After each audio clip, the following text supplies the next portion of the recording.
Hey, what is up YouTube? This is your boy Haidar from Growth Analytics. Thank you so much for joining me. In this video, I'm just going to particularly talk about why I believe the airlines, particularly in the United States, are going to continue on to crash. Why are the flights going to be more expensive in the long term in the future during and after this pandemic going on. So do me a favor, stick to the end of this video so you can find out what I'm talking about. Not only that, but also if you do like this video and you see some value added, please make sure you like and subscribe to me. It means the world for me. All right, so there's no doubt that during the pandemic, everything has been taken a hit. And one of the things that particularly is getting a lot of impact on our airlines in the United States. And I'm talking about the United States because I am a United States citizen. I'm based in Pennsylvania here, and it impacts not only me as an individual, but also my investments. And I want to share with you guys that for the people out there that have some stocks in Delta or Southwest or American Airlines or whatever, why you should be cautious in regards to your stocks. And just a reminder, guys, this is by all means, I'm just a regular YouTube guy that happens to invest and pretty good at investing, so don't take my word as it is. Always do your own research. So I want to share with you a couple of things that caught my attention today when I was looking at the news. So I want to show you here.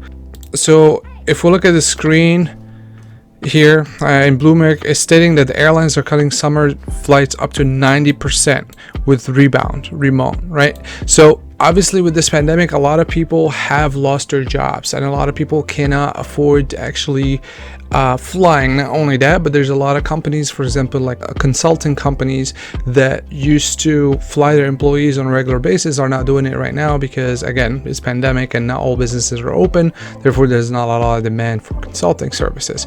So the impact is compounded all over the place. It's a cause and effect. So as a result, the airlines are trying to cut down on summer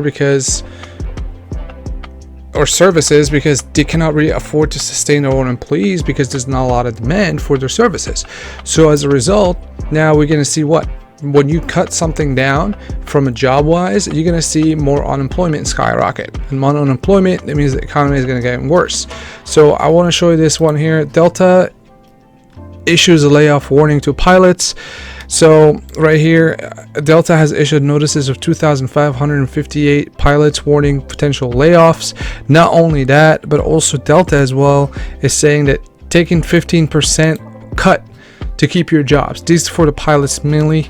And then also they're offering retirement as well. So this is a little bit concerning because whenever you make a cut to an individual's job, they don't really care about their job as much as they do because they feel they're underpaid, especially if you have a veteran that's been there with the job for X amount of years. They're always, they have X amount of expenses, and also they have a specific lifestyle that they're used to. Now, I'm not saying this is a bad thing necessarily because some of you guys are going to be telling me that, hey, well, this is better than the individual losing their job. Yes, do understand though. So even if they keep their job, they're not going to care as much. I think it all depends on the individual particularly, but it's also going to cause a lot of low morale, and that's something that it's caused by low amount of salary because you're not motivated as much because you're saying, well, I used to work 50 hours for 100,000. Now I'm only making like, I don't know, 85,000. And that could sound a lot for a lot of people, but it's the same thing goes down to, hey, I'm making 20,000. Now I'm only making 16,000. So the morale is going to go down. And whenever there's morale goes down, the culture or the environment within a company is not going to be as good.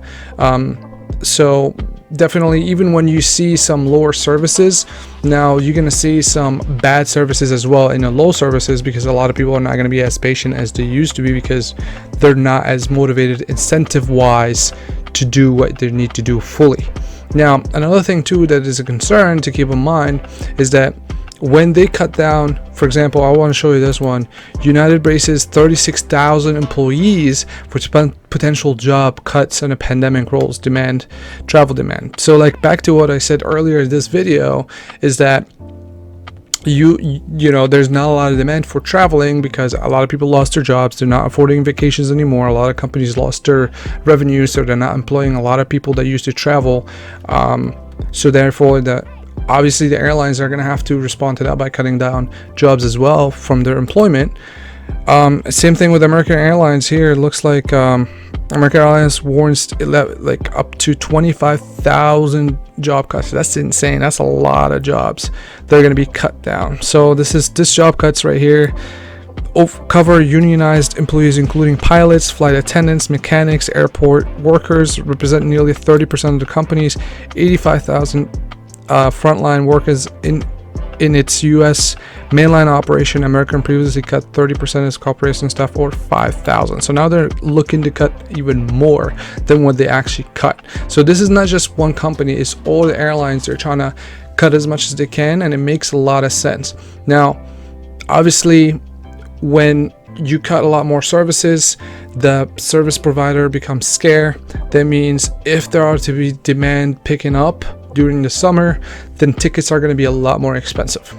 So do yourself a favor, if you are planning for some reason during this pandemic to go on vacation or to go visit a family member because of an emergency, or you're just scheduled because you want to visit family, now is the time to actually start being proactive and try to cut on or schedule your flights, because I predict, based on all of this, that the flights are going to cost more in the long term. So the longer you wait, the more expensive it become. There are more expenses out of your own pocket. So be proactive. Now, when you look at the stocks wise, I held position in both Southwest and also Delta. Seeing this does not really, I mean, it's good they're trying to cut down on employees because of revenue. They're trying to save as much money, but it's still a losing business. And this assuming traveling actually picks up, which we're currently in the US right now. We're banned from Europe, so that it's a whole continent that we can't even access right now. I personally did sell all my Southwest, and I'm keeping a little bit of Delta, but I don't really recommend actually buying. And I'm not, again, like, I'm not a financial advisor by any means, but I'm saying personally, I am not going to be investing in any airlines stocks myself, just because of all this craziness going on, plus also the reaction, waiting on the reaction from the employees. Are they going to be protesting? Are they going to do riots? Are they going to say we're not working till we get a raise? I don't know. So this is going to cause a chain reaction, and I'm waiting on that chain reaction to happen to see what's going to happen from this one. I hope this was helpful, guys, and I hope you find some value. If you do, make sure you like this video and subscribe, and I'll see you guys later. Take care, and you have a nice day. Take care. Bye-bye.